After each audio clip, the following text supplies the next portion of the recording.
Mesdames, Mesdemoiselles et Messieurs, bonsoir et bienvenue à ce numéro de Point de Rencontre, votre émission tournée depuis les studios Trolley Prod à Paris. Merci aux amis qui nous ont gracieusement donné l'opportunité de faire voir les réalités du Congo, de ces Congos grands, de ces Congos beaux, de ces Congos que nous aimons tous de tous nos cœurs, mais c'est Congo qui est malade, qui souffre, qui a besoin de nous, de nos bras, de nos intelligences pour avancer.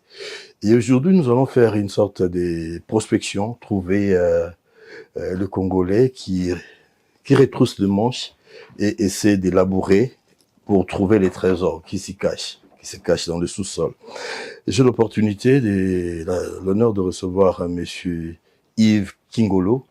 Il est congolais, mais né ici, en France, à Paris, et il va nous dire dans quoi il est. Monsieur Yves Kingolo, bonsoir et bienvenue dans cette émission. Donc, bonsoir à tous, moi c'est Yves Mambou Kingolo, Oui. Bientôt âgé de la quarantaine, donc congolais, tout court, même si on est Congolais né en France. Voilà. Alors votre parcours, qu'est-ce que vous avez fait comme études et puis comment vous avez chuté dans ce que vous faites? Vous allez nous parler de votre projet pour le Congo. Alors moi j'ai un cursus universitaire plutôt tourné vers l'ingénierie. Je suis ingénieur en génie électrique. Génie électrique. Aujourd'hui donc j'ai ma propre société par la grâce de Dieu depuis peu. Et également sur Paris. Sur Paris ici en enregistré, vous payez des impôts, vous employez deux, trois personnes. Pour l'instant, non, pas encore. Mais vous êtes dans la sous-traitance. Voilà, exactement. Ok. Mais c'est en vue, ce qu'on appelle aujourd'hui statut SASU, mais en tant que freelance, avec différents clients. Et pour le Congo, aujourd'hui, je suis plus dans le domaine agricole essentiellement et la réalisation de contenu vidéo via les réseaux sociaux. Donc, je mets plus en avant mon parcours en fait en termes d'agriculture. Qu'est-ce qui est lié au domaine agricole? C'est ce qui nous intéresse. Comment quelqu'un qui est né, des parents congolais, né en France, ingénieur de formation et chute dans l'agriculture, pas en France mais au Congo. Ça s'est passé comment, cette transition?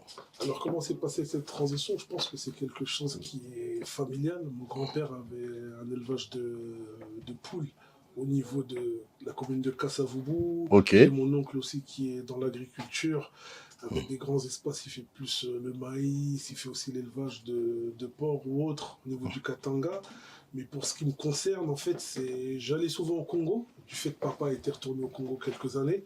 J'allais souvent au Congo et un jour, il m'a dit, faut qu'on visite la province, parce que le Congo ne se limite pas simplement à Kinshasa, mais aussi la province de nos aïeux, qui est la province du Congo central. Et de ce fait, on allait à Kisantu, voir ma tante à moi aussi, et j'ai vraiment apprécié l'environnement, le lieu, j'ai vraiment aimé. C'était vraiment un bel environnement. Et lors de mon retour en France, il y a un ami qui est vraiment de Kisantu de base, enfin sa famille est de Kisantu, et qui m'a dit, je vais te présenter mon oncle qui fait de l'agriculture au Congo central. Donc on a parlé comme ça, en échangeant avec lui, j'ai beaucoup aimé. On s'est donné rendez-vous en RDC, et je suis reparti une seconde fois avec lui à Kisantu. Là, il m'a présenté ses différents hectares, sa culture du piment, son équipe, et j'ai vraiment aimé. J'ai demandé à ma tante comment on faisait pour acquérir quelques hectares. Elle m'a mis en contact avec un père, un religieux, un prêtre, oui. Un prêtre religieux de l'église catholique de Kisantu, d'une des paroisses catholiques de Kisantu. Et quand elle m'a mis en relation avec lui, on a beaucoup échangé. Il s'avère qu'au niveau de sa paroisse, il y avait des bien-aimés qui proposaient des hectares à vendre, des commissionnaires qui étaient en relation avec des propriétaires. Donc ça a pris du temps, on a échangé. J'ai eu un bon témoignage de ce prêtre-là, et moi-même, je suis descendu en 2019 pour acquérir ces hectares. Tout était correct. Tout était correct, il n'y avait pas de conflit. Le papier, le foncier, non, tout était bien tout était correct. Alors, vous faites quoi exactement? Sur quoi porte votre projet agricole? Alors, mon projet agricole, aujourd'hui, il porte sur plusieurs choses, mais on est essentiellement concentré à l'heure actuelle sur les arbres fruitiers, la production également pour des cultures à court terme de piment fort, rouge, qu'on appelle habanero, si je ne recorche pas le nom, habanero red. Et on fait également du manioc, tous les dérivés du manioc. C'est-à-dire que le manioc, c'est sur un cycle assez long qui dure entre 12 et 18 mois, sur nos terres en l'occurrence. Et au bout de 3-4 mois déjà, on récolte du pondu. Pour ceux qui connaissent, pondu ya Congo, feuille de manioc à Congo. Et on fait également le pondu ya caoutchouc, qui est un cycle court, entre 3 semaines et 40 jours. Surtout en saison de pluie, ça pousse tous les jours. Parlons des arbres fruitiers. Vous plantez quoi Alors, exactement? on a essentiellement des safoutiers, des manguiers, des avocatiers. On a aussi mis quelques pommiers et on a aussi des bananiers. Tout ce qui donne la banane plantain. Et là, vous êtes sur quelle superficie dans l'ensemble? Sur quelle superficie là? Aujourd'hui, on est à peu près sur 5 hectares. C'était une volonté de ma part de ne pas excéder 60 hectares. 60 hectares, c'est pas rien. Non, 5. 5 hectares, 5 hectares. C'est pas rien. Parce que c'est déjà, au niveau de la gestion, ça demande quand même beaucoup d'énergie et je voulais vraiment maîtriser le process. Et qu'est-ce que vous récoltez déjà à ces niveaux-là? Est-ce que les arbres ont commencé déjà à donner leurs fruits et en dehors des autres cultures qui ne durent pas? Alors, nos premiers arbres qu'on a plantés en 2025, on est parti de différents noyaux, la germanisation, et ensuite il y a eu des plants qu'on a mis sous terre. Donc là, nos safoutiers vont commencer à donner normalement d'ici l'année prochaine.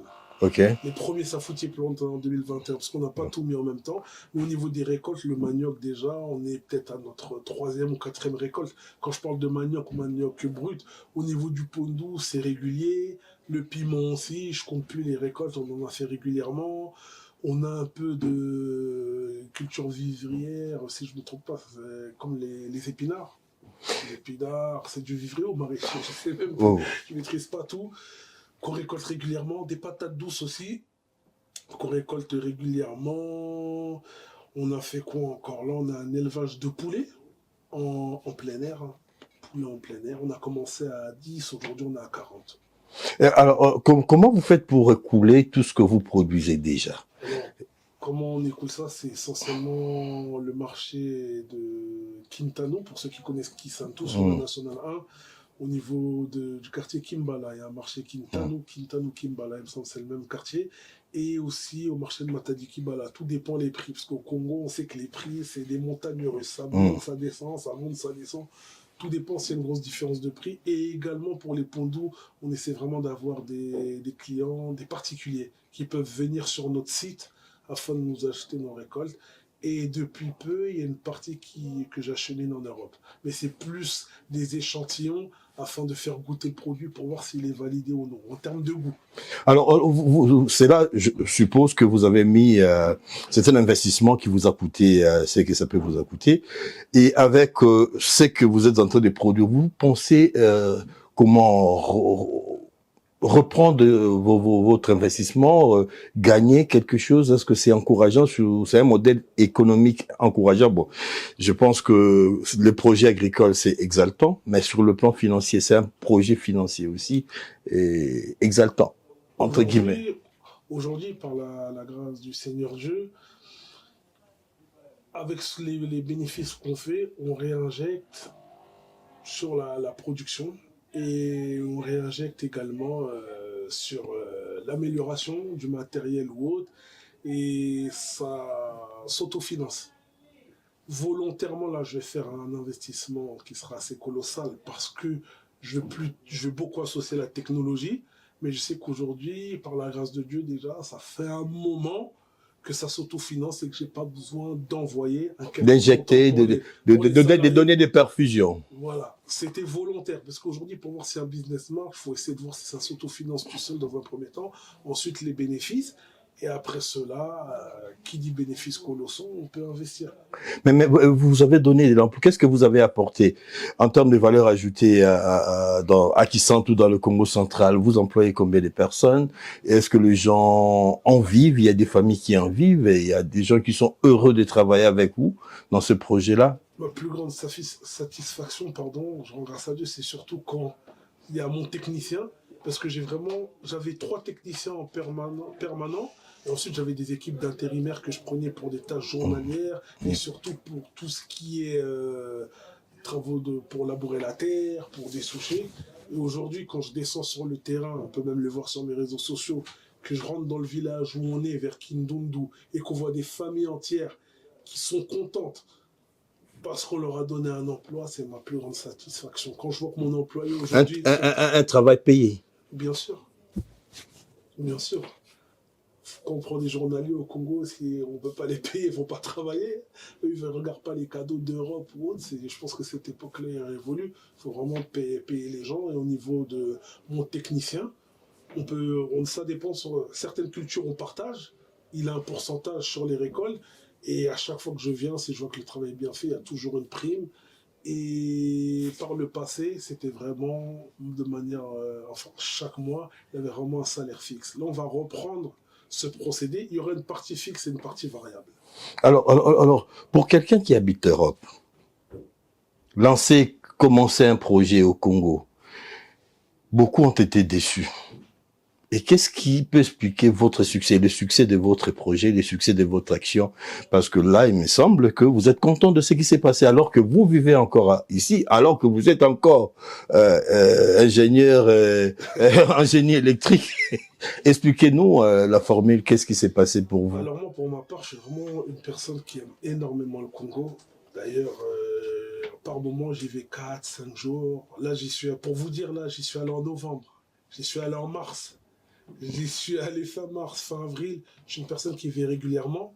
Et justement, parce qu'à côté de l'agriculture aussi, il y a des choses qu'on a mis en place qui permettent qu'on ne sente pas le coût des billets ou autre. Et quand je vais au Congo, je vois que on avait commencé avec rien et qu'aujourd'hui on a de la citronnelle, aujourd'hui on a des produits maraîchers, aujourd'hui on a de la patate douce, aujourd'hui on a des aubergines aussi, j'ai oublié de le dire. Et aujourd'hui, quand je vois que ma marchandise elle peut s'écouler, je ne peux qu'être satisfait. Je ne connaissais rien à l'agriculture et aujourd'hui, grâce aux échanges avec les locaux, j'ai certaines connaissances. Et le Congo, c'est sur l'agriculture au Congo central, hein, parce qu'il faut faire attention, on est en province, hein, on n'est pas dans la province de Kinshasa, on est vraiment en province, on ne peut qu'être satisfait aujourd'hui, parce qu'à chaque fois, il y a un pas en avant qui est mis en place. C'est dur, c'est pas facile d'entreprendre au Congo, c'est très très très difficile, mais quand on a ce battement de cœur pour le Congo, quand on a cette passion pour le pays, quand on voit qu'on apporte une valeur ajoutée, quand on voit qu'il y a des Indiens qui quittent l'Inde, qui restent au Congo, qui sont satisfaits, nous qui sommes des enfants du Congo, bien qu'on soit né ici, qu'on ait passé une grosse partie de notre vie en Occident, comment on peut être déçu? Je ne pense pas. Quand on a une vision aussi sur le long terme, on ne peut pas être déçu. J'aime votre optimisme, cet angélisme, mais les difficultés. Les difficultés, elles sont nombreuses. Moi, j'ai acheté mon terrain, c'était en saison sèche. J'y suis allé sans difficulté. Mais le Covid est passé par là. Ma première récolte, c'était un moment de joie. Je suis allé en saison des pluies en octobre 2021. Je me rappellerai toujours. C'était en période de Covid, mais on s'est battu. On est des persévérants, on est des battants. Il y avait des citronnelles, donc on pouvait toujours en consommer. C'est récemment là, que je les ai vus. Les consommer pour combattre le... Ce que j'ai bien aimé, c'est quand il y a des mamans qui sonnent tout, qui viennent sur le terrain. On partage 1 hectare, elles prennent que des petites parcelles et elles récoltent. Je me dis, cher à quelque chose, quand ces mamans nous remercient, elles payent cash, même si c'est des petits montants, et que derrière, elles transforment ça en chicois, derrière, elles vont transformer ça en sac de foufou, on ne peut qu'être content, parce que le terrain, il était vide, il n'y avait rien, et petit à petit, on travaille la terre. Et une grande difficulté, c'est les routes. Hein. Pour ceux qui peuvent aller sur ma page YouTube, RDC Possible, j'essaie vraiment de filmer sans filtre. Il y a par moment, pour accéder au site, c'est très compliqué. En saison des pluies, on est tombé plusieurs fois en moto. Dieu merci, j'ai pas la jambe cassée. Dieu merci, j'ai encore ma tête. Mais c'est difficile. Et aussi le prix des transports. En saison des pluies, en saison sèche, il n'est pas pareil. C'est ça notre difficulté. Et également au Congo, on a combien de fois... J'ai gardé un permanent. Mon technicien avec qui on évolue, même si tout n'est pas rose, mais ça va. Combien de fois on a changé d'équipe? On recrute 2-3 personnes. Pour elles, elles voient tous les sacs de piment qui sortent. Elles se disent, oh, le patron s'enrichit, mais il ne voit pas qu'on a des taxes d'environnement. Vous connaissez le pays que moi, qu'au niveau des transports, tout augmente. Nous, même si ça augmente de 1000 francs ou 500 francs congolais, multiplié par X sacs, ben, notre bénéfice, forcément, il est réduit. Donc ça, c'est important. Je reviens à ma question. Vous vous retrouvez, le plus de revient On se retrouve toujours un minimum. Après, on a subi quel erreur. Moi, j'ai eu la stratégie de ne pas être proche de la route, mais d'être loin de la route. Ça, c'est un avantage et ses inconvénients.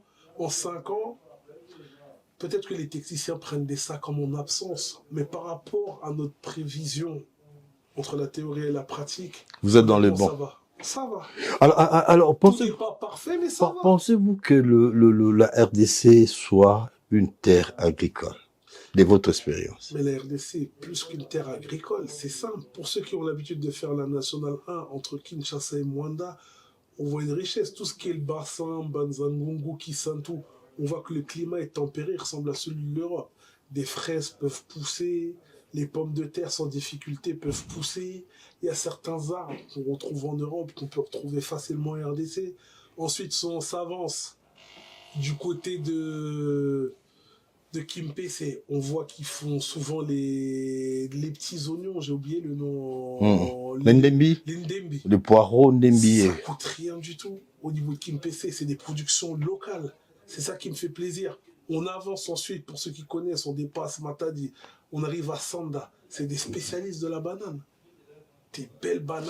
Non, mais je posais cette question pas gratuitement parce qu'on a eu un grand projet agricole à Bukangalonzo qui n'a pas marché avec beaucoup de moyens.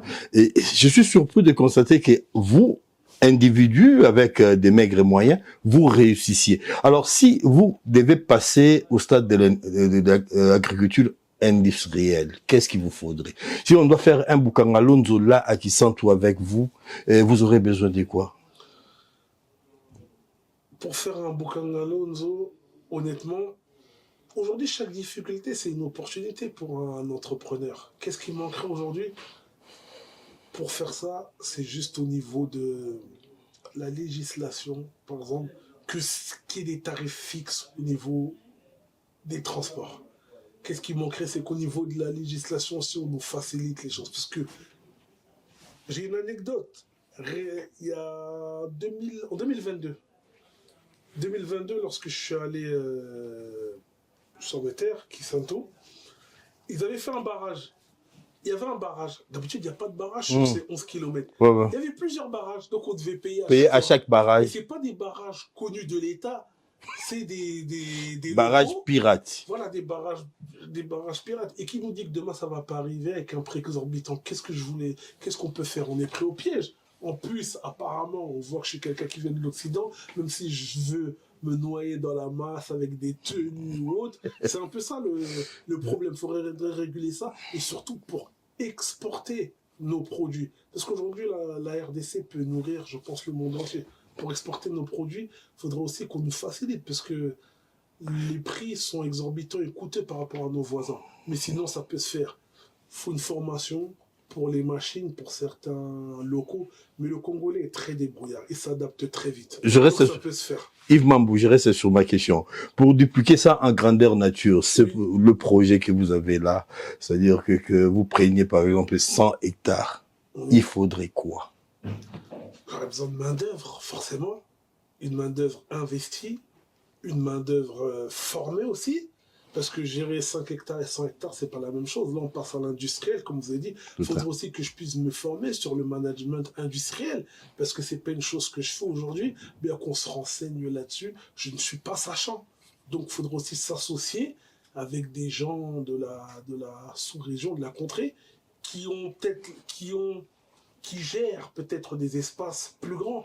Moi, vous savez, j'ai 5 hectares, j'avais un voisin qui en avait 30. Il y en a qui ont 10, 15, mais la plupart sont partis. Nous résiste, et que mon voisin, j'ai beaucoup appris. Mais c'est de l'apprentissage en écoutant, c'est de l'apprentissage en étant guidé, entre guillemets, par lui, en voyant ce qu'il fait. Il faudrait vraiment une formation vraiment reconnue avec pas forcément un diplôme, mais une formation avec une pratique pour ce cas, en pratiquant justement. Une formation sur l'État, par exemple. Sur le tas, mais vraiment plus, une formation vraiment plus ciblée pour ce genre d'espace. On ne s'aventure pas aujourd'hui à gérer ce grand espace. Beaucoup font cette erreur-là, mais il faut être formé, c'est important. Et comment jugez-vous la qualité des produits qui sortent de nos terres? Franchement, la qualité des produits qui sortent de nos terres, nous, pour ma part... Vous le comparez avec ce qu'on a ici à Auchan, un peu partout, à tous les marchés. Moi, c'est simple. Depuis que je ramène le pondou qui vient de mes champs, j'ai du mal à manger les produits des exotiques. La plupart, attention, il y a des exotiques qui présentent des beaux pondous. Mais honnêtement, avec tout le respect que j'ai pour tous mes confrères, parce que ça reste des confrères qui vendent les produits de chez nous, de notre terroir, franchement, juste notre pondou, notre piment. Je ne suis pas un consommateur de piment, mais tous ceux qui ont goûté notre piment, le valide, notre citronnelle, rien à voir avec celle qui est dans le commerce. Nos patates douces, on sent vraiment que c'est bio. On sent vraiment qu'il y a peu... Parce qu'il y a des produits sur lesquels on peut mettre quelques pesticides, hein, je vais être honnête, mais sur toute la partie du terrain qui a du manioc, de la patate douce, pondou, c'est sans pesticides, on sent que c'est bio. C'est pas lourd quand on le mange.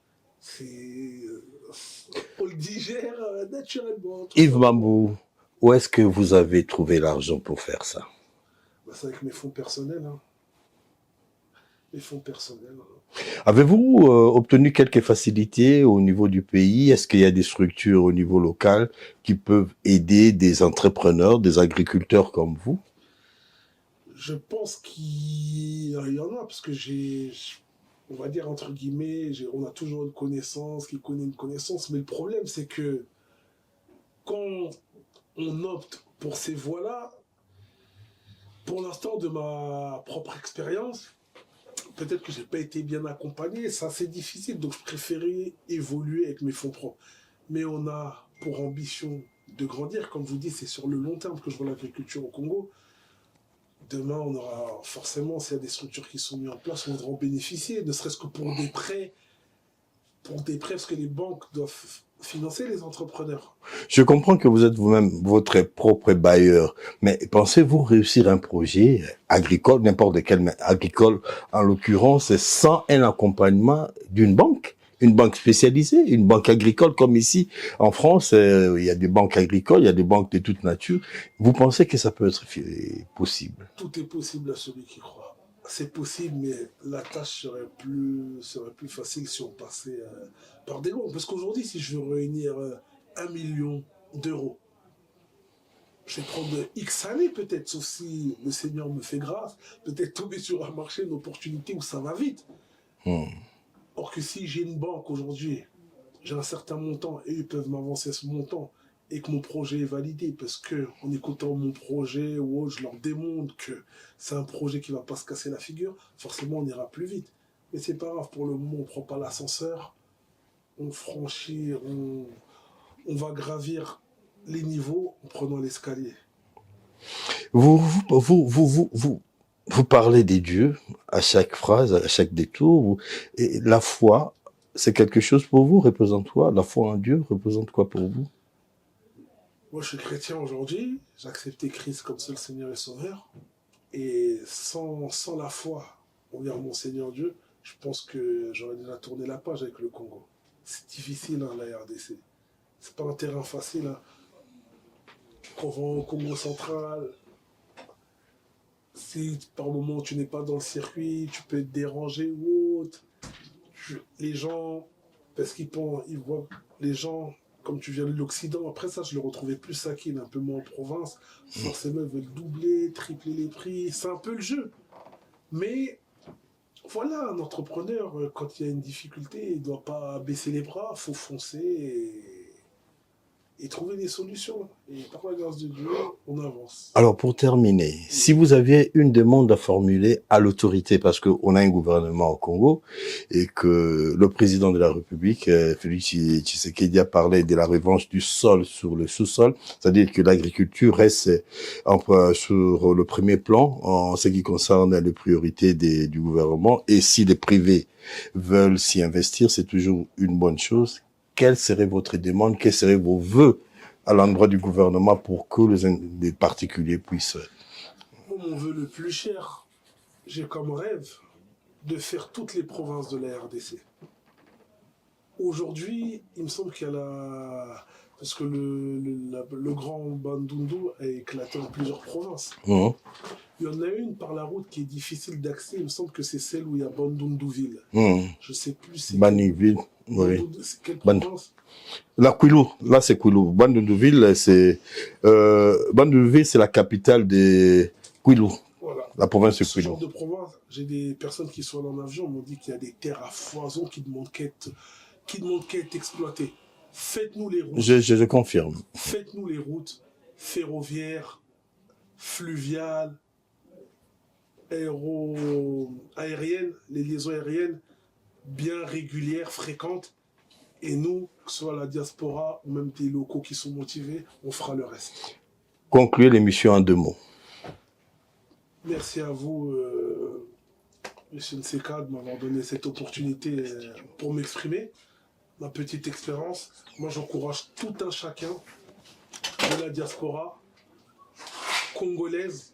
Aujourd'hui, le Congo, c'est une terre d'opportunités. Retournons au Congo. On doit se familiariser avec les habitudes du Congo. C'est chez nous.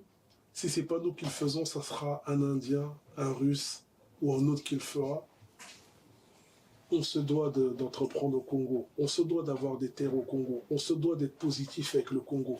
Ne regardons pas ce qui se passe dans la politique parce qu'on sera déçu. On doit avoir un regard là-dessus, mais que ce ne soit pas la politique qui nous freine. C'est sur ces mots que nous mettons un point final à cette émission. Yves Mambou Kingolo, ça a été un plaisir de vous recevoir. Vous êtes ingénieur de formation en génie électrique, je pense, et puis entrepreneur agricole avec un projet sur terrain. Ça a été un plaisir de vous recevoir. Merci à vous, fidèles téléspectateurs. Je rappelle que l'émission a été enregistrée depuis les studios Strolley à Paris, 35 Anatole France, Saint-Denis. Merci à Opasula, merci à toute l'équipe, merci à donc Francis Mwamba et merci à vous. Ça n'est fini, portez-vous bien, à très bientôt.